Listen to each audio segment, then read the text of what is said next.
Baxırsınız 14 tipli suallara. Bu çox ehtiyatlı olmalı olduğunuz misallardır. Diqqətlə baxın. Ümumiyyətlə sizdə qatlıq faizinin düsturu tapılır M maddə bölünsün M məhlul vurulsun 100-dən. İndi məsələ nədir? Siz orada maddənin faizini tapırsınız. Suyun faizidirsə, tapmaq istəyirsinizsə M su bölünsün M məhlul vurulsun 100-dən tapmalısınız. Qulaq asın mənə. Suyun faizi 70 faizdir. 210'un tapırsınız 70 faizini. Eləyəcək sizdə 147. 147 sizdə sudur.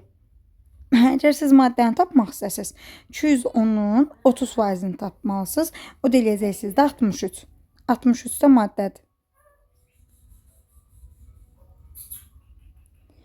İndi sizə şərtdə deyir ki, 27 qram duz əlavə olunur, 63 qram su əlavə olunur. Deməli, 27 qram duzdur. Onda 63'ün üstünə 27 gəlirsiniz. Eləyəcək sizdə 90. 147 də sizdə sudur.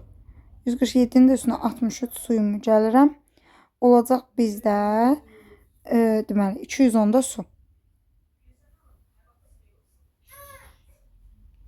İndi necə olur? Suyun miqdarı deyir neçə faiz olar. Suyu istədiyinə görə sürəti ancaq suyu yazırsınız. Yəni 210. Məxrəcə isə su ilə maddəni toplayırsınız. Yəni 210'un üzərinə 90 gəlirsiniz. Vurulsun 100. Faizi soruşduğuna görə 100'ə vuruq. 210 bölünsün 300 vurulsun 100. Bunlar gedir 210'u 3'ə bölürük. Cavab olacaq 70 faiz.